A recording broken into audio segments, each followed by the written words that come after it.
technical aspects here. So before the session begins, you'll notice that your control panel will be seen in the top right-hand corner of your screen. There's a window. I hardly hear you again, Leanne. Sorry, June. Thanks for letting me know. Okay. So you'll see the control panel on the top right-hand corner of your screen. There is a window with 3 icons stacked on top of each other. If you can't see these, please let me know. If you click View at the top of your control panel, you should now see a drop-down menu. Please ensure there is no check mark at the Auto Hide the Control Panel option. This will allow you to control your panel. This will allow your control panel to remain open throughout the presentation. The orange square with a white arrow allows you to expand or shrink the control panel. Now if you click the second icon, which is a blue circle with a white square in it, this will maximize your presentation screen for easy viewing. And if you would like to ask a question or have any comments during the presentation, please feel free to type them in.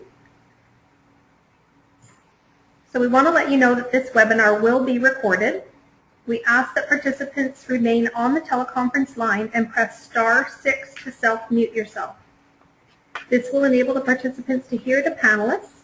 And if you have a question again, feel free to please type it into the message on the control panel. Your questions will then be relayed to the panelists and be anonymously shared with the group. So I'll turn it back over to Mark, and if you can please press *6 to self-mute yourself. Great, thank you, Leanne. And so with everybody on mute, we'll begin the webinar, Starting the Locomotive of Change.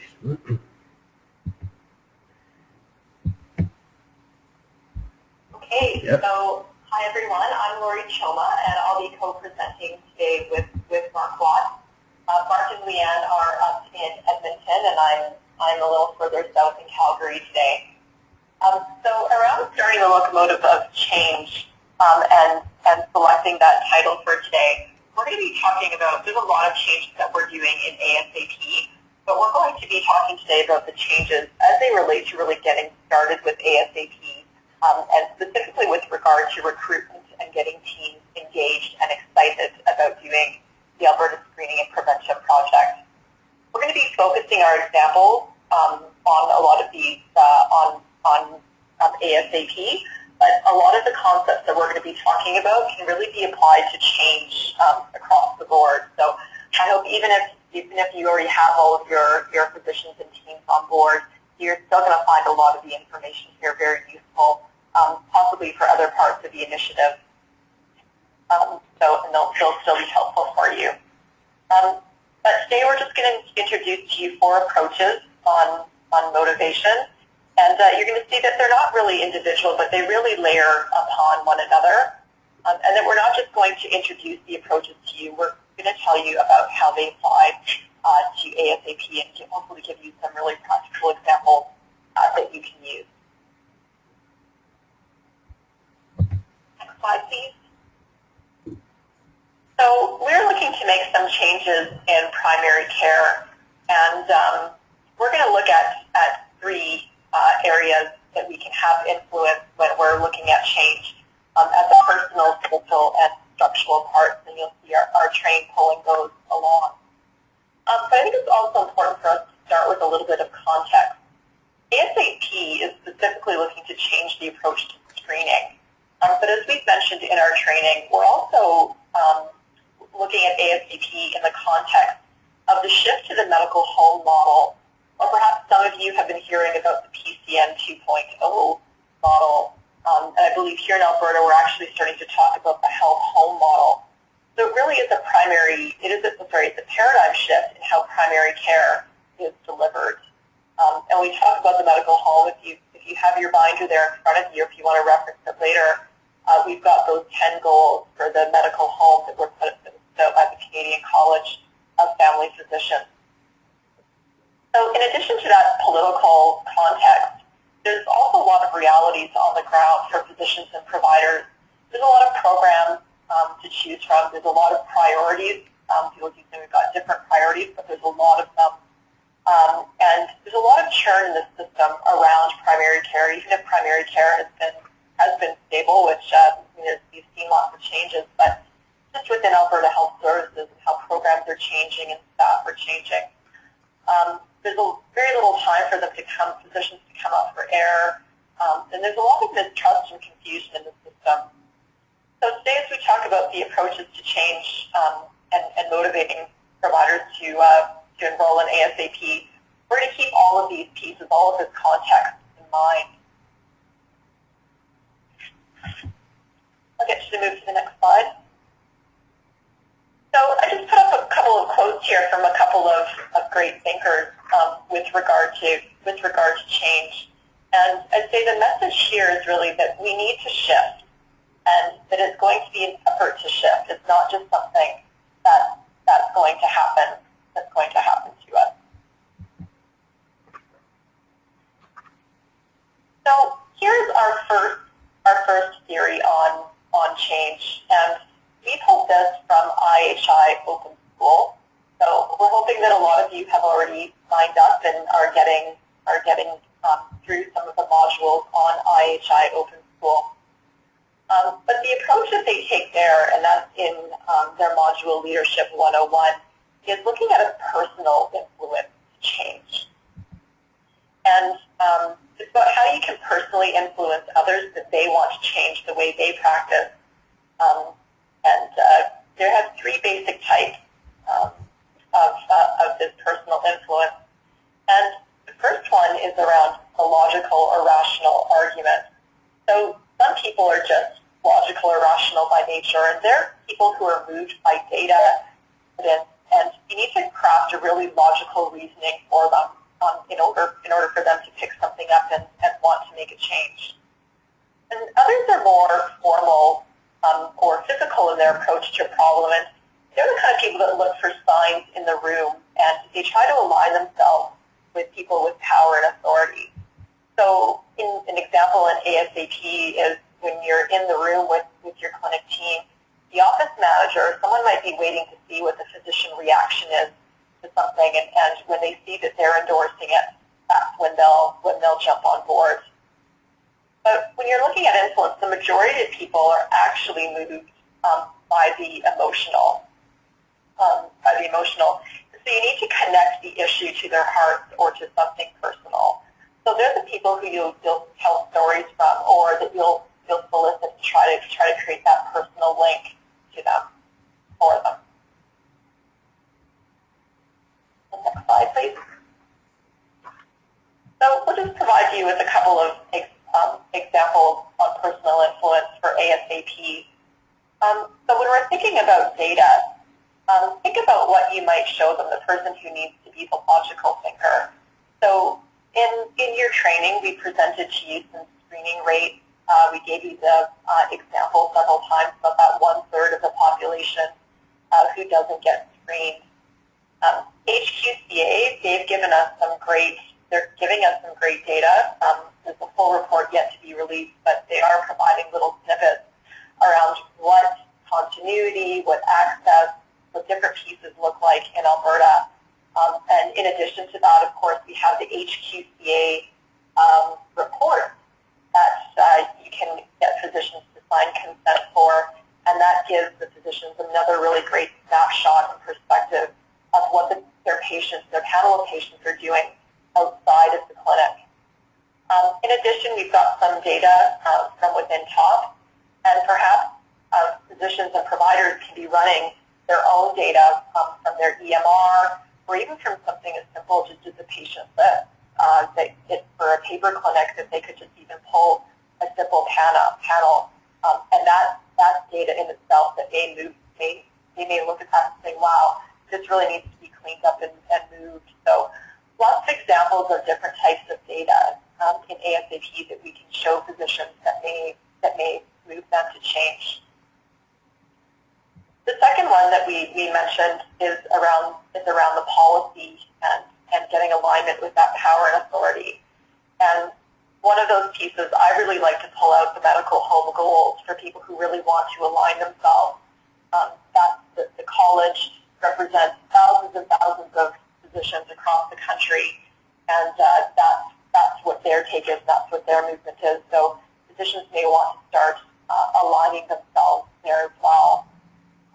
PCN 2.0, again, we have very little information yet on some of the pieces coming out from PCN 2.0, but we know that it is a shift toward that medical home model. So when we're thinking about that and thinking about the policy and new direction in Alberta, people may be moved to align themselves with that. In slide A7 in your binder, we give you a number of our partnership endorsements. So this isn't a project happening in a silo. It's a lot bigger than that, and there's a lot of great partners involved, including like the Alberta College of Family Physicians and Health Quality Council and AIM and AHS and Alberta Health, and in the Calgary area, the Physician Learning Program. So if there's a certain partnership that the physician or provider is really excited about, that would be really something to help to influence them to come on. Another step from there, the Alberta College of Family Physicians, one of their pieces of partnership is around aligning their CME with our maneuvered menu. So people who are watching, looking at what the college is doing, we can make that linkage back to their focus in CME really being tied to ASaP for this year. So lots of great things in our environment helping us link and creating that personal influence, people who are really tied to policy. And then the third example, there is that emotional connection and storytelling. So what I like to do is when I come into a room is see who actually has a personal story around screening. It may have happened to them, it may have happened to someone else in their family or a friend of a friend. Maybe of a screen that got missed or something that because they were screened and was caught early, that it didn't go on to exacerbate or be something bigger. So I always like to start off, because there's usually several people in the room who will be touched by a personal story and getting that. Another thing around that story and connecting with people is just getting them to share what their vision is. So, what's it like when they go to see their doctor, and what could it be like? What would you like as a patient? And can we come into the clinic where you're working and make those changes and make it more like that ultimate vision that you have? So I really like to go through and ask those stories. So those are three examples of personal influence. You can go back to IHI Open School Leadership 101, and there's some great videos and really great examples on how people are influenced, and actually in the context of one meeting, using these three approaches of looking at data, policy, and personal stories, and how a great leader is using these. So that is our first example and our first look at the car on the train around that personal influence. Thanks, Lori. The second approach that we wanted to share today is around the Rogers diffusion of innovations. And this was a theory that we touched on in our training session, and it is based upon human capital, or the social aspects of influence. This is a theory that seeks to explain how, why, and at what rate new ideas and technologies are spread throughout cultures. Rogers says that diffusion is a process by which innovation is communicated through certain channels over time amongst members of that social system. And that the theory contains four main elements, which include the innovation, or the change that is being spread, the communication channels for which it is supported, across time, and the rate of adoption, and a social system that supports those pieces.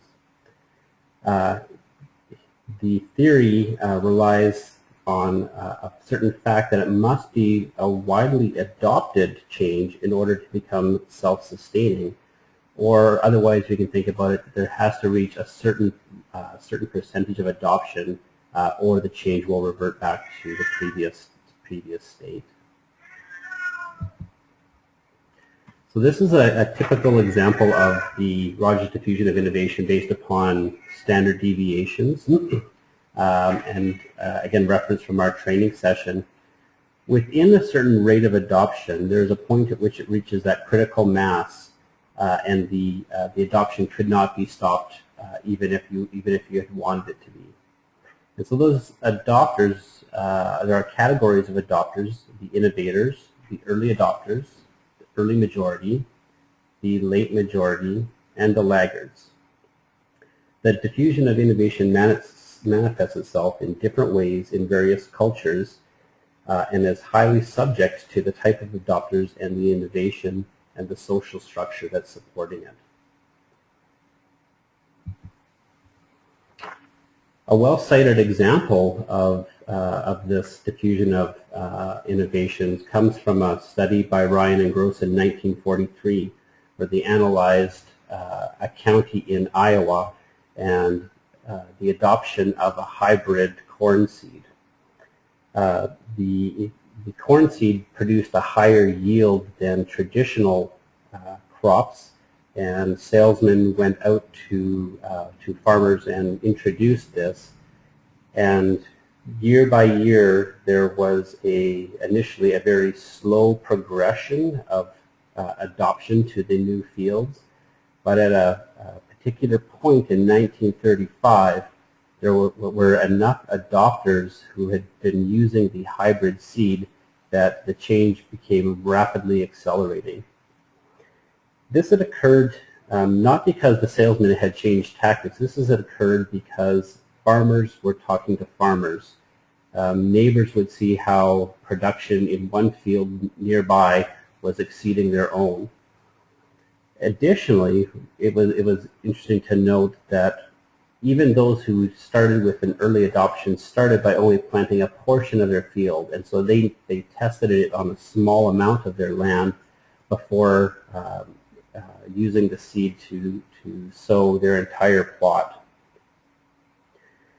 And at the heart of this innovation and the spread of this was not the sales; it was the direct observation of the outcome and the communication between neighbors and watching this grow within their community. So when we think about this in relation to the Alberta Screening and Prevention Project, we have identified provincial champions who have been doing screening and prevention processes for some time, and we have them available to speak to physicians. So we have those early innovators who can talk about how their crops are growing, who can spark others' interest in participating in the screening and prevention process. We have our salesmen, which are the top CPAs and your executive directors, and by default you as improvement facilitators, to be demonstrating the benefits of some of this innovation within your organizations, to capture those early adopters, those people who really respond to the cutting edge technology or to the new changes, and then within your organization you can then harvest their experience and have them talking to their neighbors and continuing to spread. So we will see a pattern similar to the diffusion of innovations as outlined by Rogers.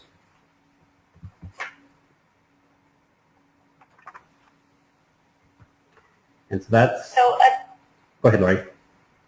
So Atul Gawande, he's a U.S.-based physician, and he had an article published this past July in the New Yorker magazine, which looks at why change is so difficult in healthcare.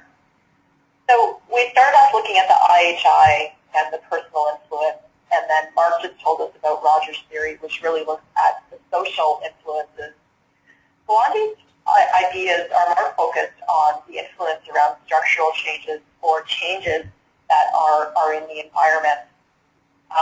The article in the New Yorker is quite lengthy, but he cites several really great examples around how change was very slow, and he uses examples around anesthetics, around nursing practice in obstetrics in a rural hospital, and another one around rehydration for cholera. And he really does set the stage well for the hospital in India, which births approximately 3,000 babies a year, and the hospital has 2 nurses and 1 obstetrician on staff that take care of all of these 3,000 deliveries all year. And their equipment, they don't have the ability to do C-sections, or they can't do a blood transfusion or even a blood test. And in fact, during the day, the hospital has no electricity. And in the winter, the temperature hovers around 0 degrees, and there's no heating and no air conditioning in the summer when it's 40 degrees.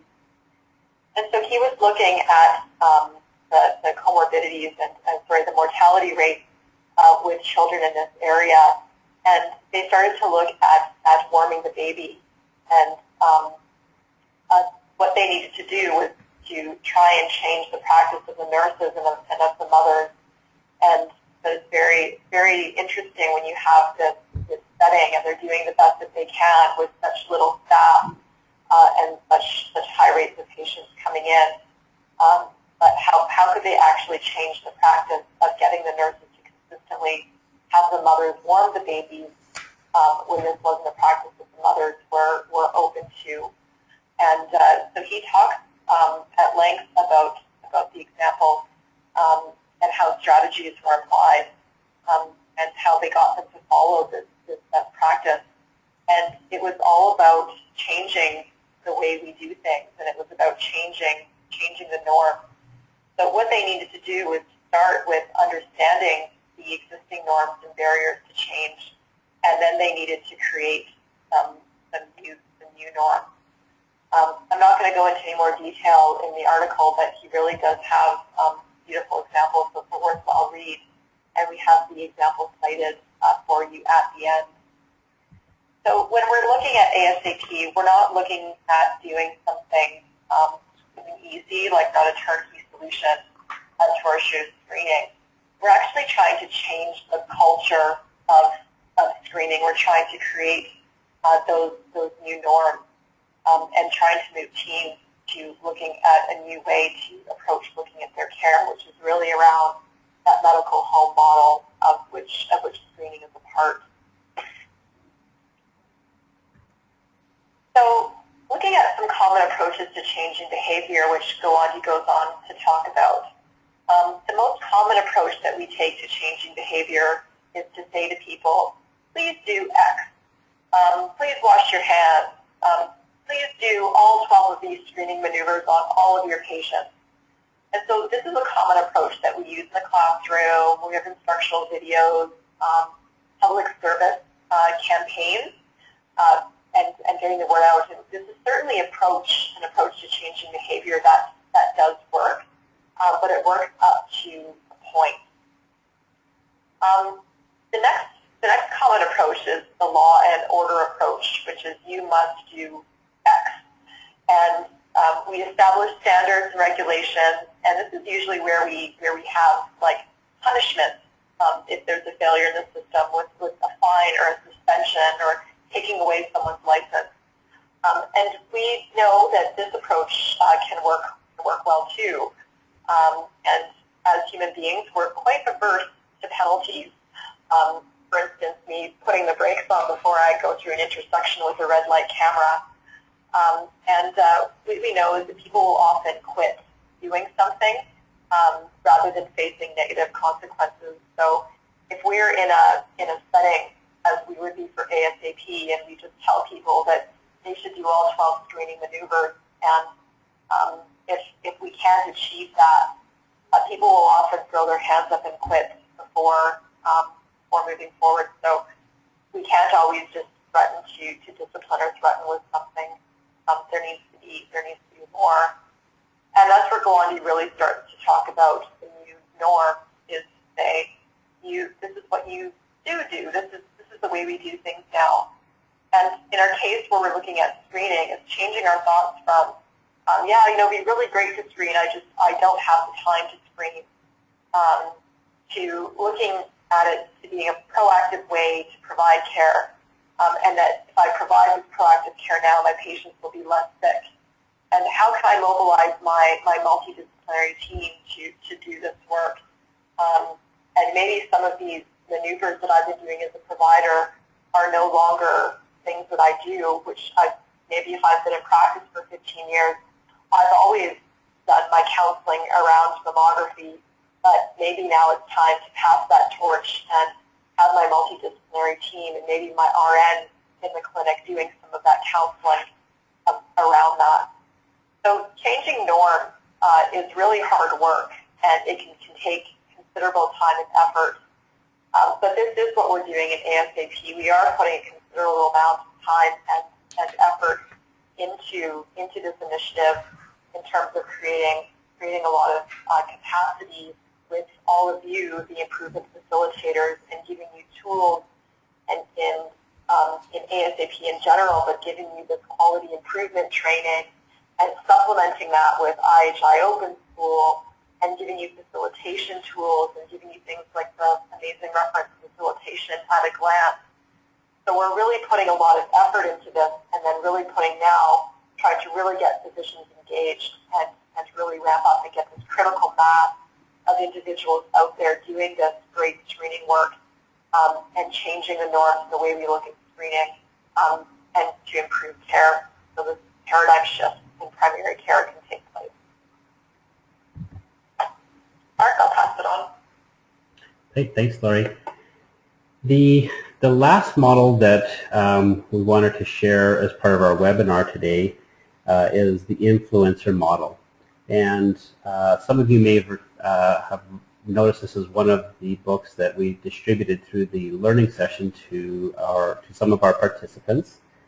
And we think it's very important because it pulls together a lot of the work around change and motivating change and influence, and it pulls it together in one model. The authors of this model also give us a best-selling book and program called Crucial Conversations. And so this is a group that has given a lot of thought to how to make changes stick. And so the premise that they begin this model on is that very often when we approach a change, we start with one strategy, and when it doesn't work or it doesn't give us the results that we hope to achieve, we give up or we accept that this is our norm. And they would challenge us to think about it, well, don't apply just one strategy. Let's look at a multitude of strategies that you can bring to bear on the solution and give yourself more leverage for this change. And in order to think about what types of strategies would be to bring to bear on a change, they provided a bit of a table or a bit of a structure of thinking where they are combining those previous theories around personal, social, and structural approaches, and then thinking about it in terms of is there strategies that we can apply that affect the motivation or the ability of those groups. So the first one that they would talk about would be the personal motivation, and how they would describe that as making the undesirable desirable. So make this something that somebody would choose to do in spite of the additional effort. The second category is around personal ability and making it easier for somebody to excel, making it easier for them to do more than what they would normally be able to do, or allowing them to surpass their own personal limits. Moving into the social aspect and social motivation, they know that a very strong strategy is to harness peer pressure, make this the new norm. And in order to make this the new norm, we find strength in numbers. We gather a crowd, we make this the in thing to do. With more people brought to bear on any particular problem, the more muscle and the more clout you have collectively than you would individually. And then moving into the structural elements, around the motivation, we want that there is an ability to design rewards. So if those are extrinsic motivators like money or compensation, they would caution us to be very careful because that can very quickly be a demotivator. But there's also in this strategy around accountability and how can we make this the right thing to do. And the last box is around structural ability and how can we change the environment to make this the easy thing to do, or make it easier to do what the change is that you're hoping for. So I think at this point, before we move, well, I'll give one example related to a common problem in healthcare, hand washing. It would seem like a simple problem that could easily be tasked, but yet every year we know that there are numerous infections that occur within hospitals as a result of poor hand washing. So we can take a single approach and we'll be less effective, or we can look at a multi-pronged approach for the most effectiveness. In this example, a personal motivation for hand washing is creating that compelling story to play on the emotions of staff, or provide data that tells them about the rate of nosocomial infections. So raising awareness and raising that personal motivation that hand washing is the right thing. The personal ability would be like deliberate practice, so including hand washing as part of your staffing orientation, so that people feel they have the confidence and the knowledge of what proper hand washing technique, what it is. Social motivation could involve hand hygiene champions on the units who will really have invested in the change and are bringing this to their peers because it is visible and close on the unit. Social ability is an example might be involving patients, letting patients know that it is okay to ask their staff that are providing care to wash their hands, increasing the number of people that are trying to affect this change. Structural motivation, hand washing audits, and reports based upon either personnel or units related to how well the hand washing is occurring on that unit, and demanding or setting up accountability for failure to hand wash. And structural ability. Waterless cleansing solutions are a very good example of a way to make it easier to do the right thing. And when we combine all 6 of these strategies, the evidence tells us that we're more successful with making hand washing changes. So I'm going to pause here, and I'd like to open up the phone lines to hear from our participants today in terms of some changes that they've been involved in, or specifically in the ASaP change. What have you found to be successful to motivate change in your experience or from your observations? Oh, and press *6 to unmute.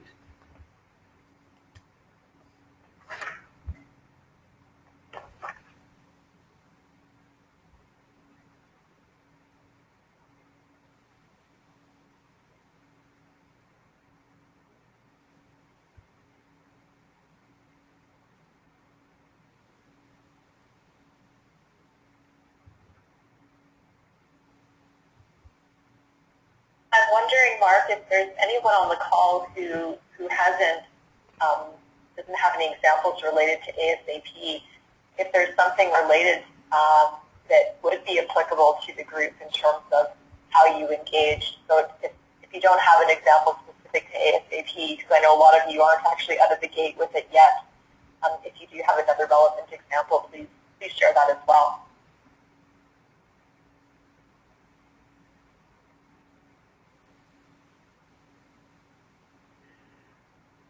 Well, we are late on Friday, Laurie, so I'm wondering if people are being shy or if we've forgotten to unmute. So we'll give them a few more seconds on *6 to unmute.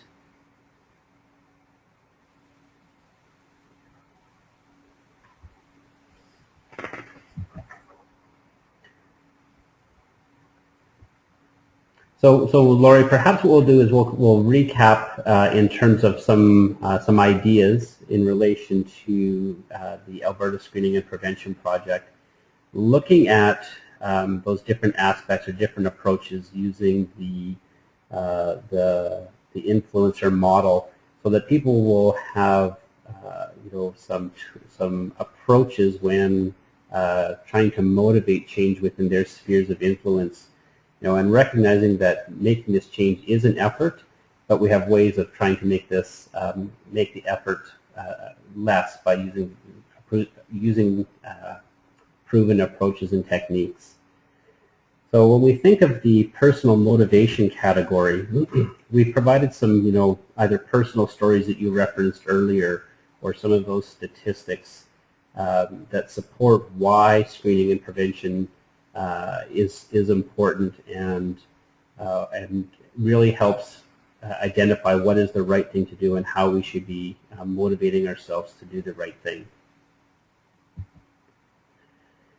We've been addressing the personal ability category by bringing improvement facilitators to the project and providing guidance with change. So making it easier for providers to implement screening and prevention changes by providing them a new resource or a new guide. From a social motivation perspective, we have provincial champions that are willing and engaged to speak to your physicians in your primary care networks or organizations.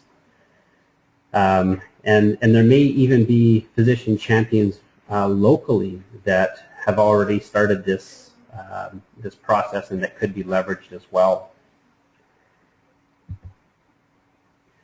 Social ability and looking at the collaborative action for change and doing things as a part of a large initiative to make things easier.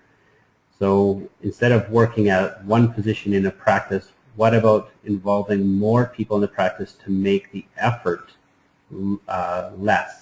So really building upon the collaborative spirit or involving multiple people in the screening and prevention program. Structural motivation. So having standardized reports that will then of the screening and prevention initiative. There's definitely an appetite for demonstrating accountability. And this is one way where we can demonstrate that medicine can organize to deliver a quality improvement project. And lastly, structural ability. We're working with the EMR vendors to enhance EMRs and the templates to make this easier to do. So the right thing, which is screening and prevention care for all adult Albertans, can be the right thing and the easy thing to do.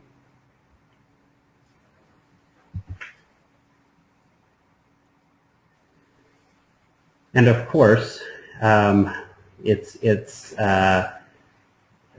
contingent upon us to share these stories. So much like we have physician champions talking about change, we want your stories and the ability as a community of practice for you to share your stories to enable that motivation across the province and develop that social approach can be enabled through communication like Yammer.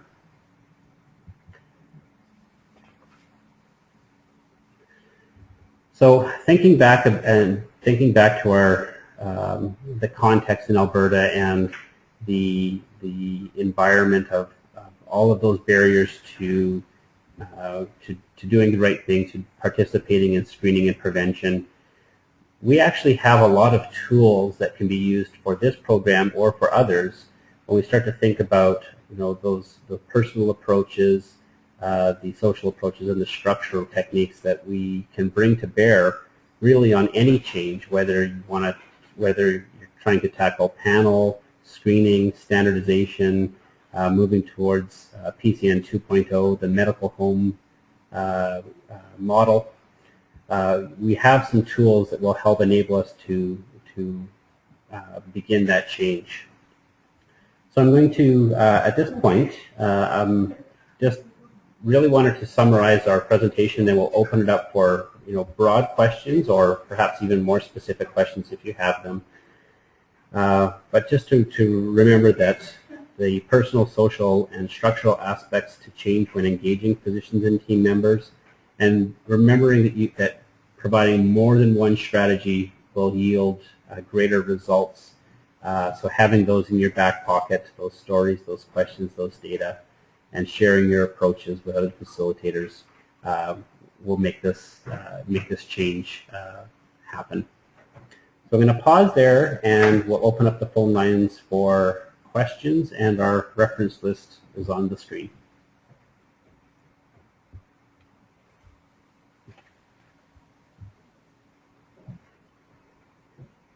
Hello, this is Dolores. Hi, Dolores.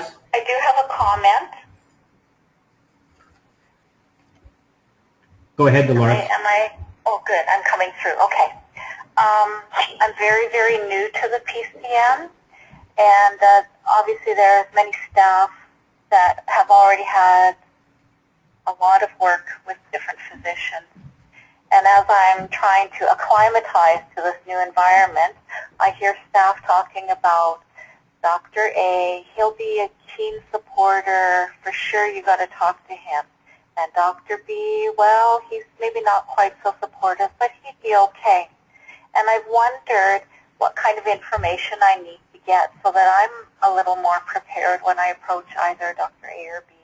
And I like the template you have just provided, the influencer model with the motivation activity columns and then the 3 divisions of personal, social, and structural. What I'm going to take away from this, when now I go back and I say, you told me Dr. A is really keen and he'd be a good one to approach, I'm going to have this conversation up front with some of the people at the PCN just to see, why are you telling me that he'd be really keen? What is it in these aspects of motivation or ability that I should be aware of? So that's how I'm going to use this. That's an excellent approach, Dolores, and thank you so much for sharing. We know that people can be influenced by any of those 6 domains in the influencer model, and sometimes when we don't know, we have to use more, but sometimes you can gain insight into which areas will have the greatest effect, and that's definitely a very good approach. Other questions or comments from the line? This is June Cooper. Number one, Doris, I'd like to say you might be new to the PCN, but what you just had to say is so encouraging. I think you're going to do just fine, and you're certainly looking at things the right way, so I'd like to give you a pat on the back and wish you luck. And I wanted to share with you, many of the facilitators on the line that have been with ASaP for a little while now have heard we've shared this story before. But I went out with a couple of my facilitators for a first meeting with a physician, and she had just gotten her PCN report. They were gathering some data where they were measuring outcomes on some screening maneuvers. And she was very discouraged. We had our meeting right after the PCN IT person had left, and so she'd just gotten this news, and apparently her outcomes were not great, and she was quite disappointed, thinking that she was going to do much better than that. She put a lot of effort into her practice. So when we went in, she was only half listening for the first couple of minutes. So we gauged sort of the temperature of the room and just decided that we just keep motoring on through a little bit. If things hadn't picked up, I think we would have rebooked for another day. But as it happened, what she cued in on was we got to the point where ASaP measures offers of screening, not the outcome. And she tuned in right away and she said, well, that would be very interesting for me because I think I do fairly well at offering the screening. And if it's the case that my patients aren't following through, then that's a whole different set of problems. Number one, the offer to screening is something I can control, so I can do better on that. But if my patients aren't following through, then I need to look at that a little more closely and see what are the issues. You know, if you're in a poor area of town, your patients can't afford transportation and you're booking mammograms that are too far away they can't get to, you know, can you do something about that? Is it an educational barrier? Is it that they're coming from countries, they're new immigrants, and screening is not done? So they just don't quite know what to do with the information you're giving them. So you have to sort of feel out as well. Having a previous discussion with staff that work with Dr. A or B, like you said, and finding out why do they think he's an early adopter, might give you some clues as to how you approach them. But sometimes once you get into the discussion a little bit, just chatting about what the program is can actually lead you to some good information, and you might just hit on the motivator that way. Thank you, June.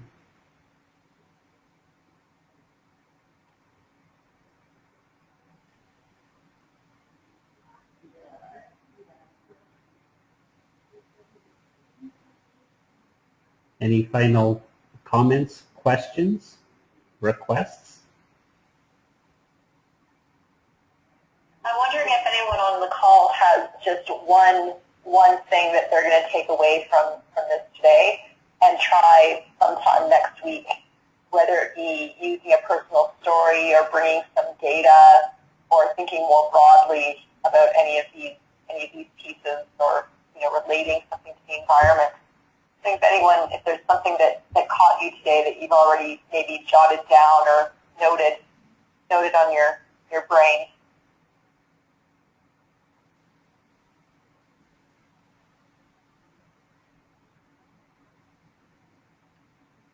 Don't know if it counts, but I really liked your little choo-choo trains. Thanks, June.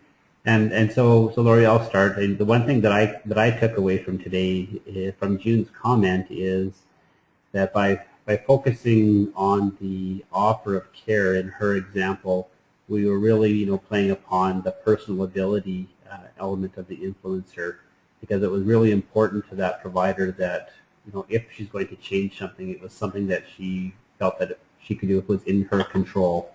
So thanks, June. I'll take that away.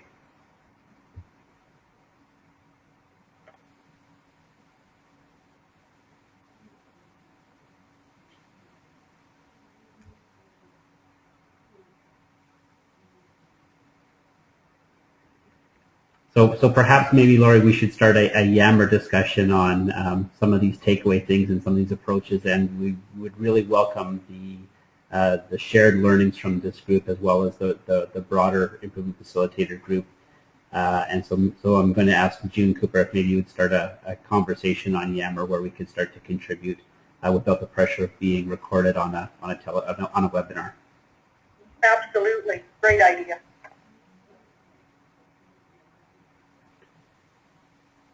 Great. Well, hearing no further comments from the field, I think we'll bring our webinar to a close for this Friday afternoon. And again, thank you so much for your participation. It was nice to hear from a few voices on the phone, and we would encourage you to participate in all of the webinars, and of course bringing your questions and comments forward, because they're extremely valuable for us as an organization to be successful with the ASaP initiative.